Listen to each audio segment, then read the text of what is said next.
हाँ जी, तो hello everyone, कैसे हो आप सब लोग। आप देख रहे हो D13 का session number 1 only on the champion eagle. और आज की लेक्चर में हम फिज़िक्स का चैप्टर 1 क्लास 12th का करने वाले हैं। ठीक है, हमने लास्ट लेक्चर में पढ़ा था मेथड्स ऑफ चार्जिंग,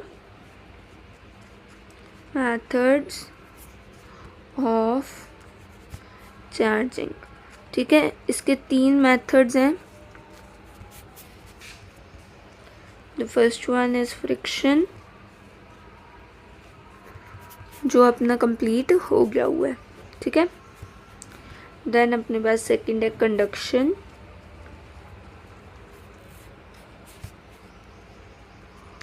ये भी कंप्लीट हो गया हुआ है। ठीक है, एंड थर्ड कौन सा है अब जो हमने आज करना है। साथ ही साथ हम कंडक्शन के क्वेश्चंस प्रैक्टिस करेंगे और थर्ड हम करेंगे इंडक्शन। ठीक है, तो आज अपना चार्जिंग के मेथड्स क्या हैं कंप्लीट हो जाएंगे। ठीक है, सो सबसे पहले मैं आपको एक क्वेश्चन देती हूँ कंडक्शन के बेस्ड। ठीक है, कंडक्शन होती क्या है, रीडिस्ट्रीब्यूशन होती है, इक्वल। ठीक है, इक्वल रीडिस्ट्रीब्यूशन ऑफ चार्जेस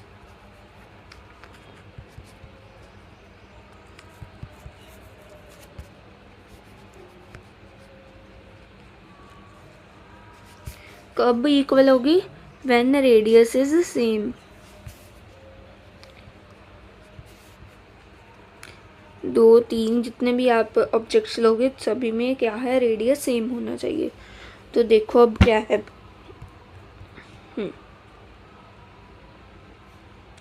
ये ए है, ये बी है, रेडियस सेम है, ये सी है। ठीक है, ए पे आप ले लो माइनस क्यू चार्ज, बी पे आप ले लो प्लस 4Q चार्ज, पॉजिटिव ही होगा ऑब्वियसली, एंड यहाँ पे ले लो आप माइनस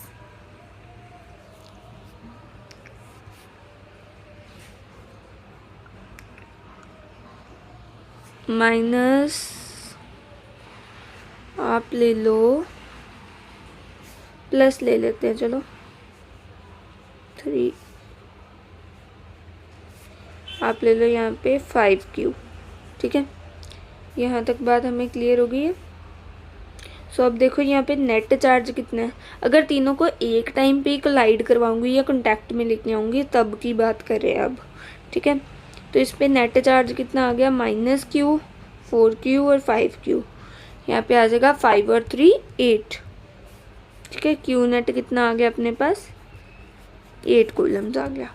और हर एक पे फिर कितना आ जाएगा, 8/3 और इस पे भी 8/3 कूलम्स आ जाएगा। ठीक है, यहाँ तक बात हमें क्लियर हो गई। लेकिन अगर मैं यहाँ पे एक ट्विस्ट ले आऊँ, क्या देखो,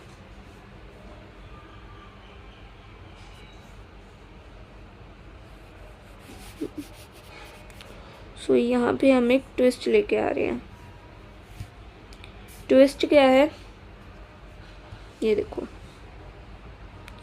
ये था अपने पास। तो मैंने क्या किया, सबसे पहले मैं ए और बी को कांटेक्ट में लेके आई। कैसे, ए और बी को कांटेक्ट में लेके आई तो सी को हमने कुछ नहीं कहना, सी पे उतना ही चार्ज रहेगा। जब कंडक्टर्स कांटेक्ट में आते हैं और उन पे चार्ज होता है तब रीडिस्ट्रीब्यूशन होती है, ये तो हमें पता है।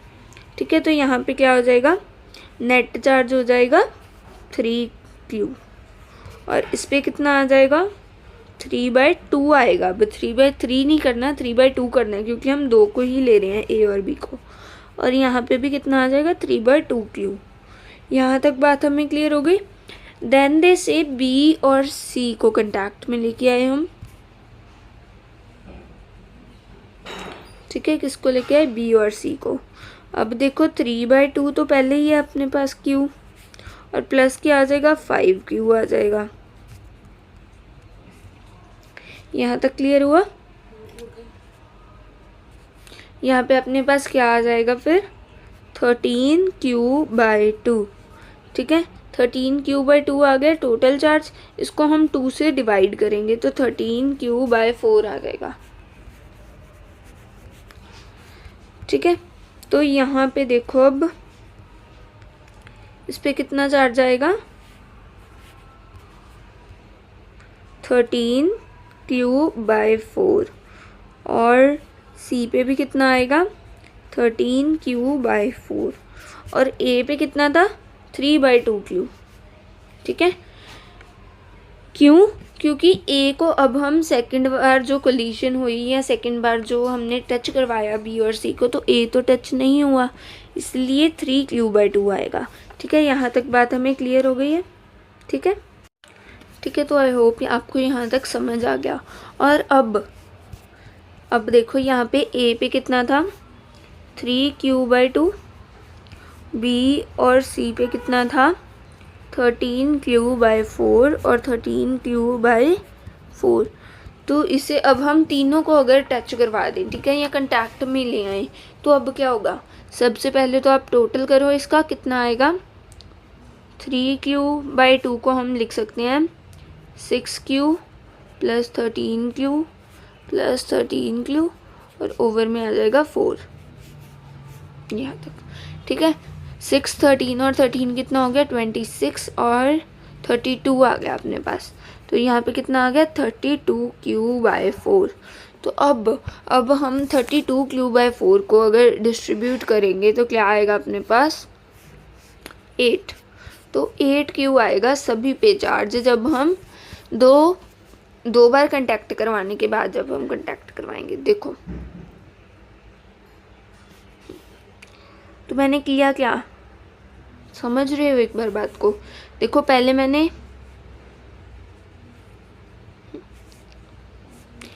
मैं A और B को कंटैक्ट में लेके आई, दोनों पे कितना चार्ज आ गया, 3Q/2 और यहाँ पे भी 3Q/2। फिर B को मैं बाद में C के साथ कंटैक्ट में लेके आई, लेकिन अब B के पास 3Q/2 चार्ज है, ना कि 4Q। ठीक है, तो यहाँ पे आएगा 3/2Q और प्लस में क्या आ जाएगा, 5Q। जो सम आएगा उसे हम 2 से डिवाइड करेंगे, तो यहाँ पे आंसर आ गया 13Q/4। ठीक है, तो दोनों पे कितना चार्ज आ जाएगा, 13Q/4 और 13Q/4। यहाँ तक बात हमें क्लियर हो गई। और A पे कितना चार्ज हो गया था, 3Q/2। तो अब अगर मैं तीनों को सेम टाइम पे कंटैक्ट में ले आऊँ तो क्या होगा, तीनों को हम सम करेंगे और डिवाइड बाय 3 करेंगे। सॉरी, यहाँ पे एक मिस्टेक हो गई। देखो यहाँ तक तो हमने सम किया था, 8Q आ गया, इसको अब हम 3 पार्ट्स में डिवाइड भी करेंगे तो सभी पे 8Q/3 चार्ज आएगा। यहाँ पे कंफ्यूजन हो गई थी, मतलब हम 3 से डिवाइड करना रह गया अपना। ठीक है, तो पहले हम सम करेंगे तीनों का सम किया आपने, 3Q/2, 13Q/4 और 13Q/4 का क्या आंसर आया अपना, 8Q। और 8Q को कितने में डिवाइड करेंगे, 3 में। क्यों, क्योंकि यहाँ पे अपने पास 3 स्फीयर्स थे, A, B और C। ठीक है, तो हर एक स्फीयर पे एट लास्ट कितना चार्ज आ जाएगा, 8Q/3। यहाँ तक बात हमें क्लियर हो गई है। ठीक है, तो अब देखो अगर मैं फर्स्ट स्टेप में ही तीनों को टच करवा देती, कंटैक्ट में ले आती, तो क्या होता। देखो -Q था A पे चार्ज था -Q, B पे 4Q और C पे 5Q। तो आप अगर देखोगे तो क्या करोगे, यहाँ पे -Q को कैंसिल कर दो और यहाँ से 4Q बन जाएगा, 4Q और 4Q 8Q। तो Q नेट कितना आ जाना था अपने पास, 8Q आ गया था। और 8Q आना था, 3 स्फीयर्स थे तो हमने इसे 3 से डिवाइड करना था। तो फर्स्ट स्टेप में भी अगर करते तो 8Q/3 ही आना था, और आपने 2-3 स्टेप्स के बाद किया तब भी आपके पास 8Q/3 ही आया। ठीक है, तो अगर आपको दे दें बाय चांस क्वेश्चन, देखो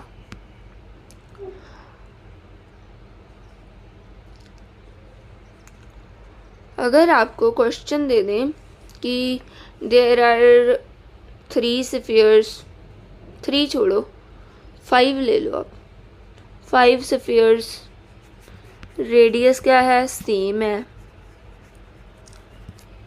ठीक है।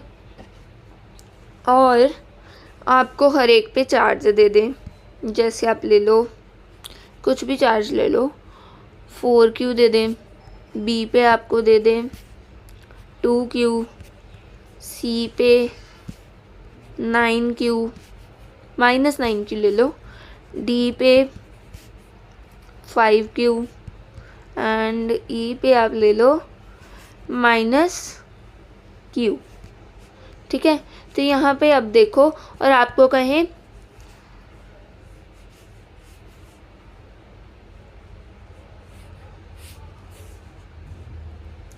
और आपको कह क्या रहे हैं क्वेश्चन में, आपको कहें पहले ए और सी को कांटेक्ट में लेके आए, फिर सी और ई को कांटेक्ट में लेके आए, फिर ई और बी को कांटेक्ट में लेके आए, एंड देन बी और ए को कांटेक्ट में लेके आए, और लास्ट पे ए और डी को कांटेक्ट में लेके आए। ये आपको 5 स्टेप्स बताए हैं। पहले ए और सी को कांटेक्ट में लेके आए, फिर सी और ई को कांटेक्ट में लेके आए, फिर ई और बी को कांटेक्ट में लेके आए, बी और ए और डी को कांटेक्ट में लेके आए, ठीक है। ये क्वेश्चन मैं लेवल अप लॉग्स में डाल दूंगी, आप वहाँ पे मुझे आंसर करके बता देना, ठीक है। सो अभी हम सॉल्व तो नहीं करेंगे, लेकिन हाँ आप इसे स्टेप बाय स्टेप करोगे। 5 स्टेप्स पहले करोगे, इसके बाद एट लास्ट आपको पूछा है, एट लास्ट आपको क्या पूछा है कि लास्ट पे हमने 5 सफियर्स को सेम टाइम पे कांटेक्ट में ले आए, सेम टाइम पे कांटेक्ट में ले आए, ठीक है।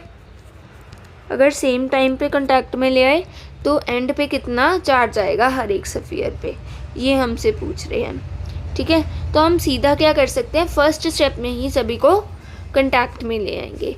ये होता क्यों है अब इसे ये समझो, ठीक है। इस क्वेश्चन को आप सॉल्व करके देखना, ठीक है। पहले तो 5 स्टेप्स करके फिर लास्ट स्टेप करना, और दूसरी बार में क्या करना, पहले ही 5 को एक बार में कांटेक्ट में ले आना और सॉल्व करके देखना क्या आंसर आता है, ठीक है।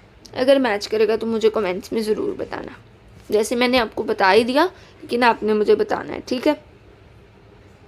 सो ये होता क्यों है, अब देखो यहाँ पे भी जो नेट चार्ज था वो कितना बचा था, 8Q, कितना था, 8Q आया था, और उसको हमने 3 से डिवाइड कर दिया क्योंकि 3 सफियर्स थे।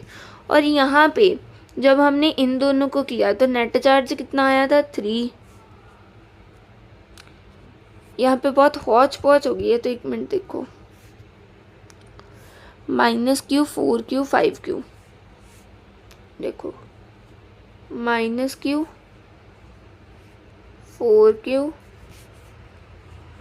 5Q। सबसे पहले हम इन दोनों को कांटेक्ट में लेके आए थे, तो Q नेट कितना बन गया था, 3 बन गया था, ठीक है। और यहाँ पे कितना आ गया था, 3/2Q आ गया था, यहाँ पे भी 3Q/2 आ गया था अपना चार्ज। यहाँ तक बात हमें क्लियर हो गई। देन अगर हम B और C को कांटेक्ट में लेके आए तो अब कितना नेट चार्ज बनेगा अपने पास।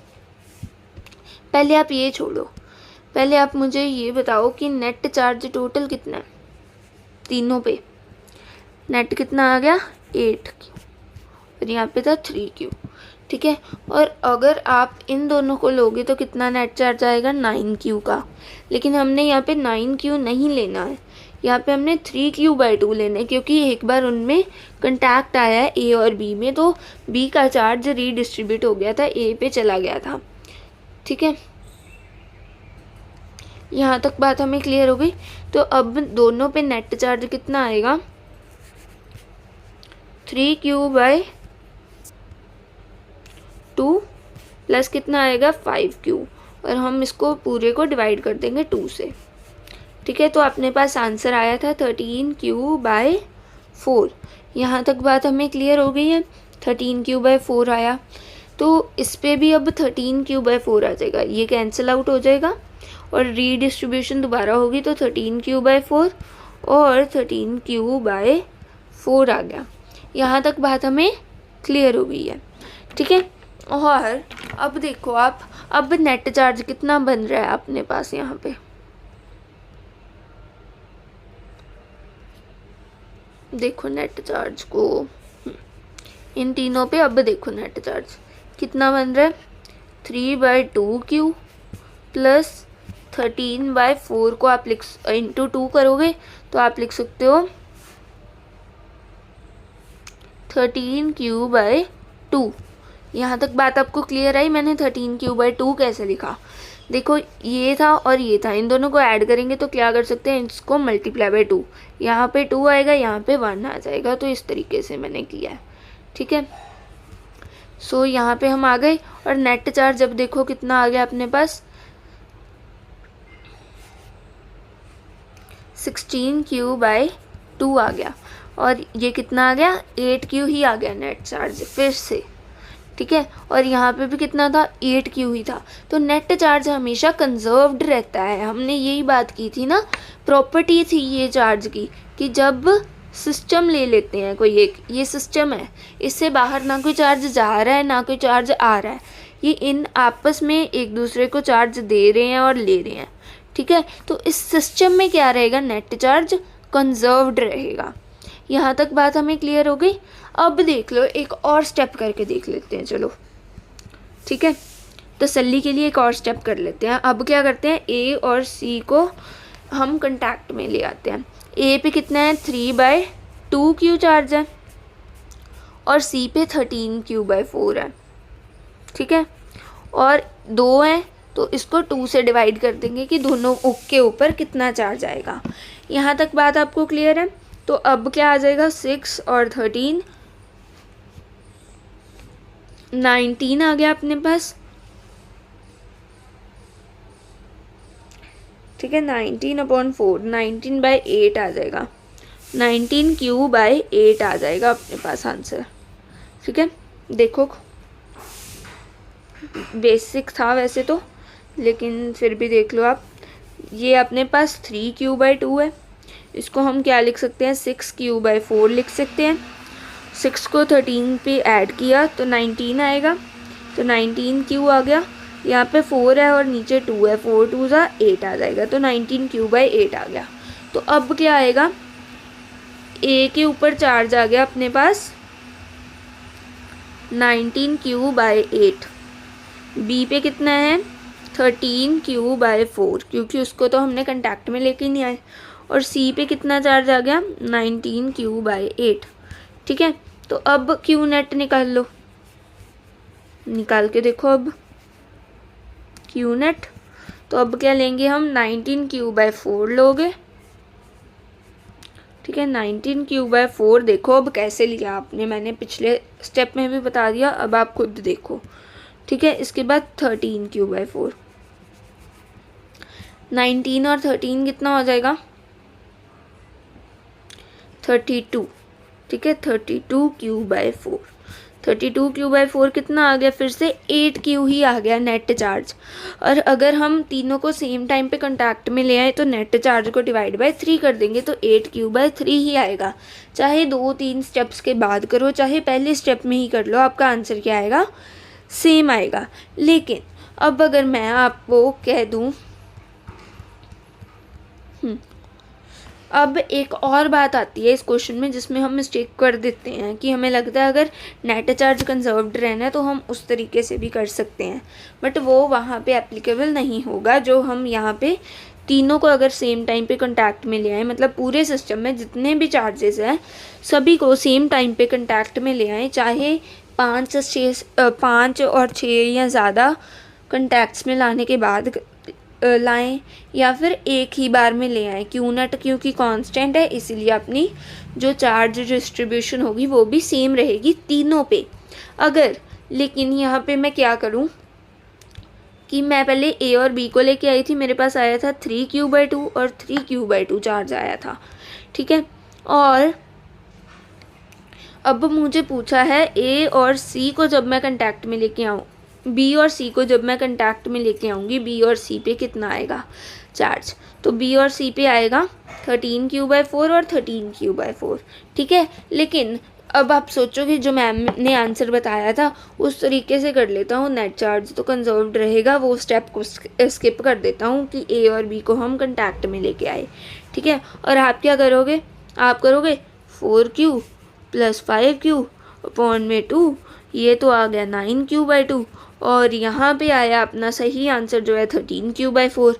मैम ने तो वैसे बताया था, आंसर क्यों नहीं आ रहा? वो सिस्टम ही नहीं है, देखो ना, वो सिस्टम ही नहीं है। यहाँ पे एक और चार्ज है जिसके कांटेक्ट में आया था बी पहले, तो पहले वाला चार्ज जो बी और सी पे आएगा, और जो ए और बी के कांटेक्ट पे आने के बाद जब हम बी और सी को कांटेक्ट में लाएंगे, जो चार्ज आएगा वो क्या होगा? डिफरेंट होगा। तो वो चीज़ जो मैंने आपको बताई है कि आप स्टेप्स को स्किप कर सकते हो, इस जैसे स्टेप्स को।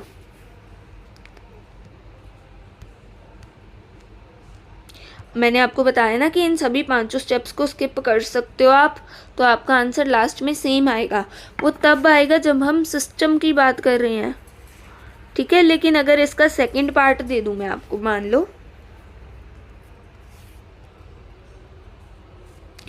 लो यहाँ पे 5 स्फीयर्स को लेके आई थी।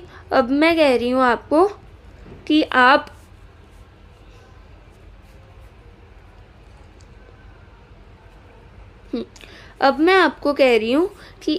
सिर्फ ए बी और सी को बाद में कांटेक्ट पे लेके आए, ठीक है। 6th स्टेप क्या हो जाएगा? ए बी और सी को कांटेक्ट में लेके आए, ठीक है। तब क्या होगा अपना?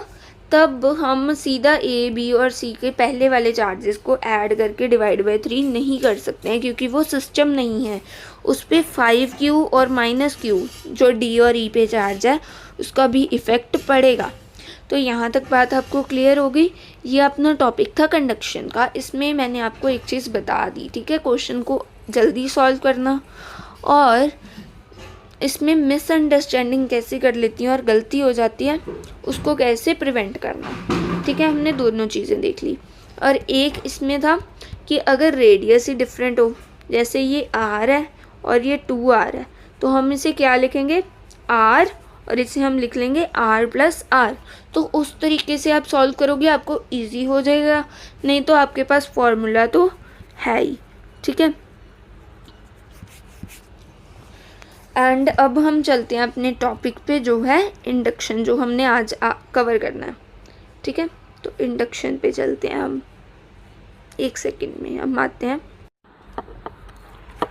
ठीक है। तो अब हमारा आ गया टॉपिक इंडक्शन। क्या है टॉपिक? इंडक्शन ऑफ चार्जेस, ठीक है।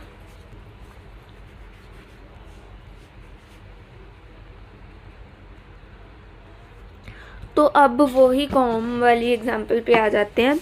अपने पास एक कॉम्ब है,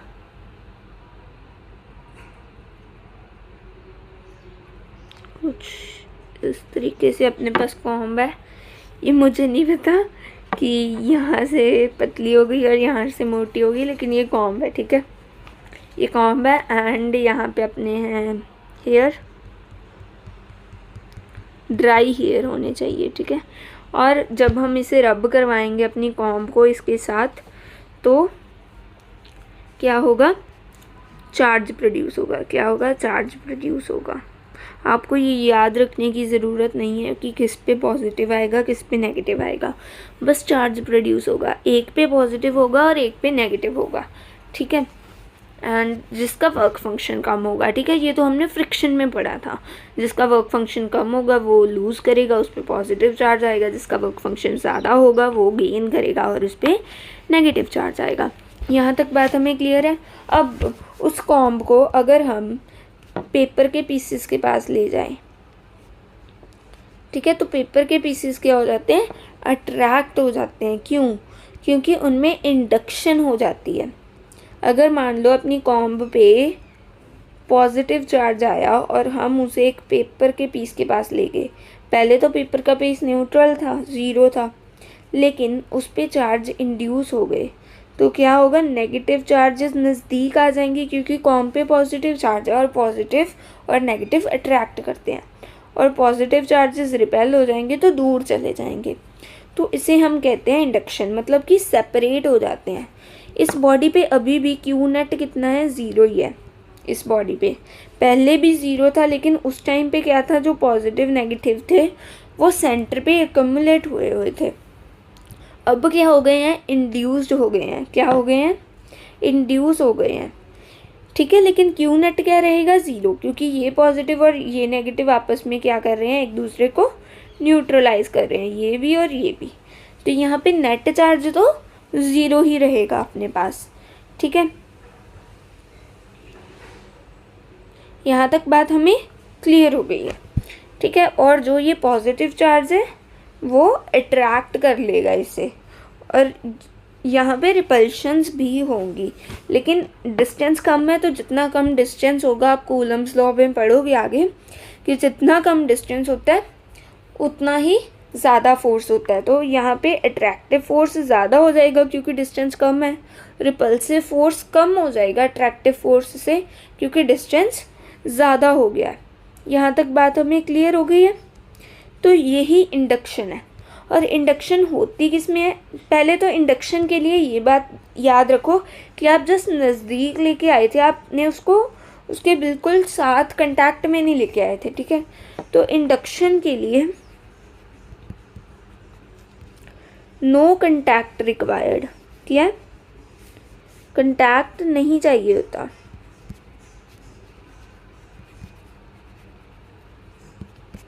यहाँ तक बात हमें क्लियर हो गई है। एंड देन अपने पास एक और पॉइंट आता है कि जो इंडक्शन है, जैसे फ्रिक्शन हम इंसुलेटर्स के लिए यूज़ करते हैं, कंडक्शन का मेथड हम कंडक्टर्स के लिए यूज़ करते हैं, देन इंडक्शन का मेथड किसके लिए यूज़ करेंगे हम, इंडक्शन का मेथड भी यूज़ होता है कंडक्टर्स के लिए या फिर डाई इलेक्ट्रिक मटेरियल्स के लिए। ठीक है, अब डाई इलेक्ट्रिक मटेरियल्स क्या होते हैं, डाई इलेक्ट्रिक मटेरियल्स वो मटेरियल्स होते हैं जो वैसे तो इंसुलेटर्स होते हैं लेकिन उन पे चार्ज हम लेके आ सकते हैं। ठीक है, मतलब कि उन पे चार्ज प्रोड्यूस किया जा सकता है। कब, वो कंडक्टर की तरह कब बिहेव करेगा, मतलब कि अगर चार्ज आ गया तो कंडक्टर की तरह बिहेव कर रहा है, इंसुलेटर है लेकिन वो क्या है, कंडक्टर की तरह बिहेव करने लग जाता है। कब, जब हाई इलेक्ट्रिक फील्ड होती है, इलेक्ट्रिक फील्ड को हम इस साइन से रिप्रेजेंट करते हैं। ठीक है, इसकी एग्जाम्पल देख लो, जैसे आप पेपर हो गया, एयर हो गई, ये इसकी क्या है, एग्जाम्पल्स हैं। पेपर वैसे तो क्या होता है अपना इंसुलेटर, एयर क्या होती है इंसुलेटर, लेकिन जब हाई इलेक्ट्रिक फील्ड आ जाती है तो वो क्या एक्ट करते हैं, एज कंडक्टर्स एक्ट करने लग जाते हैं। यहाँ तक बात हमें क्लियर हो गई। तो इंडक्शन किस पे होती है, कंडक्टर्स पे और डाई इलेक्ट्रिक इंसुलेटर्स पे। यहाँ तक बात हमें क्लियर हो गई है। एंड इसकी अगर डेफिनेशन लिखनी है तो आप लिख सकते हो, जब चार्ज्ड बॉडी को हम अनचार्ज्ड बॉडी या न्यूट्रल बॉडी के पास लेके आते हैं, ठीक है, तो चार्जेस जो न्यूट्रल बॉडी पे होते हैं वो क्या हो जाते हैं, सेपरेट हो जाते हैं। Induction is the method of charging in which the separation of charges occurs, ठीक है, ऑन अ न्यूट्रल बॉडी। ठीक है, लेकिन अब तो ये सिर्फ सेपरेशन हुई है, क्यू नेट तो अभी भी ज़ीरो है। और मैं चाहती थी कि चार्ज कैसे आएगा, अगर कोई न्यूट्रल बॉडी है जिस पे ज़ीरो चार्ज है और मैं चाहती हूँ चार्ज आ जाए, पॉजिटिव चार्ज चाहती हूँ तो पॉजिटिव आ जाए मान लो, ठीक है, नेगेटिव चाहती हूँ तो नेगेटिव आ जाए। वो चार्ज लाना चाहती हूँ उस बॉडी पे, चार्ज आएगा कैसे, फिर चार्ज आएगा इंडक्शन। ठीक है, पहले तो सेपरेट कर लिया, इसके आगे भी बहुत से स्टेप्स हैं। ठीक है, और एंड पे हमारे पास सिर्फ पॉजिटिव चार्ज बच जाएगा या फिर सिर्फ नेगेटिव चार्ज बच जाएगा। वो मैं आपको अभी बताती हूँ कि हम कैसे चार्ज करते हैं किसी बॉडी को। यहाँ तक बात हमें क्लियर हो गई है। ओके, सो चलो अब हम करते हैं इसके स्टेप्स कि हम चार्ज कैसे कर सकते हैं किसी भी बॉडी को। सबसे पहले तो अपने पास कोई भी बॉडी है जो क्या है, न्यूट्रल है, मतलब पॉजिटिव नेगेटिव चार्ज क्या है, एक दूसरे को बैलेंस आउट कर रहे हैं। या आप एक ही ले लो, पॉजिटिव नेगेटिव भी सारा अकुमुलेट हुआ है सेंटर पे, ठीक है। और यहाँ पे क्यू नेट कितना है, 0 है। ये अपना पहला काम है। इसके बाद मैंने क्या किया, इसके नज़दीक मैं एक रॉड ले गई। ओके, सो हम यहाँ पे नेगेटिव चार्ज लेके आए न्यूट्रल बॉडी पे या फिर पॉजिटिव चार्ज। मान लो हम लेके आते हैं नेगेटिव चार्ज ले लेते हैं। हमें नेगेटिव चार्ज चाहिए इस बॉडी पे, ठीक है। पॉजिटिव नहीं चाहिए, नेगेटिव चाहिए। कौन सा चाहिए, नेगेटिव। ठीक है, यहाँ तक बात हमें क्लियर हो गई है। एक सेकेंड,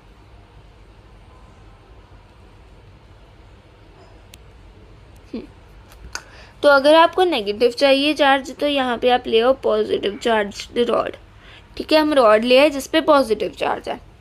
पॉजिटिव चार्ज है उस रॉड के पास, तो यहाँ पे क्या हो जाएगी, सेपरेशन हो जाएगी अपने चार्जेस की। क्या होगी, अपने चार्जेस सेपरेट हो जाएंगे। सेपरेट होंगे तो आप देखो किस तरीके से होंगे। पॉजिटिव रॉड है, कंटैक्ट में नहीं आई है, आप देख सकते हो यहाँ पे। ठीक है, पॉजिटिव रॉड है अपने पास, तो यहाँ पे negative negative negative negative negative charges आ जाएंगे, इक्वल आएंगे। ठीक है, यहाँ पे 1 2 3 4 5 6 7 हैं, तो यहाँ पे भी 1 2 3 4 5 6 7। ठीक है, ये क्या हो गए हैं, अपने चार्जेस सेपरेट हो गए हैं। यहाँ तक बात हमें क्लियर हो गई है।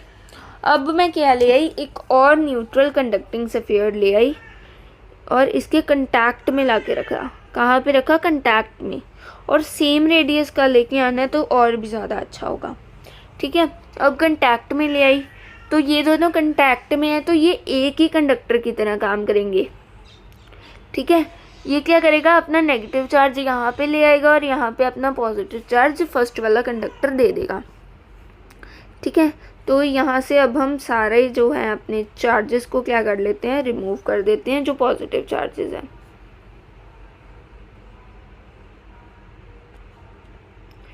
इस बॉडी पे सिर्फ कितना आ गया, फिर नेगेटिव चार्ज आ गया।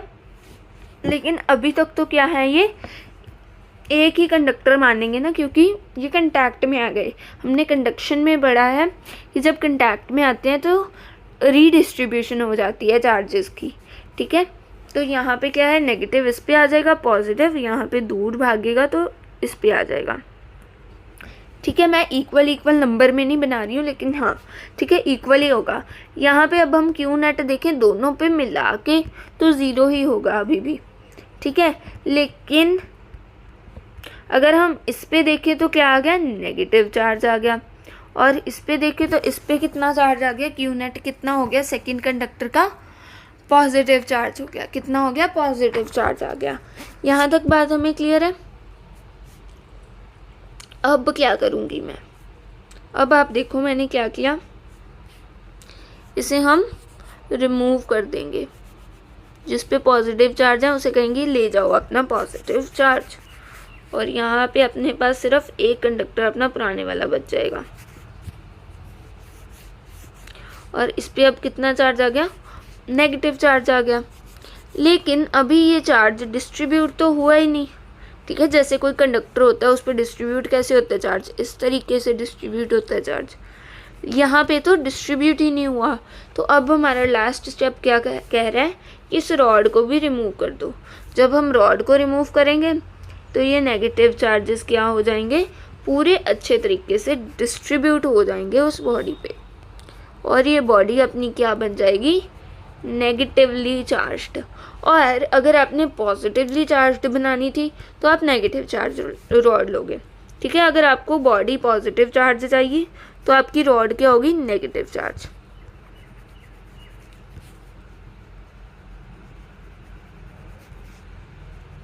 Neutral body. ठीक है, और अगर आपको न्यूट्रल बॉडी नेगेटिव चाहिए जैसे हमने यहाँ पे किया, तो हम रॉड क्या ली थी, हमने पॉजिटिव चार्ज ली थी। यहाँ तक बात हमें क्या हो गई है, क्लियर हो गई है। तो ये था अपना इंडक्शन का मेथड। ठीक है, so that was all for today. और हमने आज जो फिज़िक्स में है चार्जिंग के मेथड्स कंप्लीट कर लिए हैं, है ना। चार्जिंग मेथड्स हमने कंप्लीट कर लिए हैं। एंड कल मैं आपको इंडक्शन में ही कुछ क्वेश्चंस करवा दूँ। इंडक्शन अकेला नहीं, हम सभी चार्जिंग मेथड्स के ऑलमोस्ट क्वेश्चंस कर लेंगे एंड देन हम परसों से कूलम्स लॉ स्टार्ट कर रहे होंगे, ठीक है। So that was all for today. Thank you for watching the video. Don't forget to like, share and subscribe. Bye. And like बिल्कुल करना मत भूलना, और लेवल अप लॉग्स के आंसर भी कमेंट्स में ज़रूर बताना, ठीक है। Thank you and bye bye.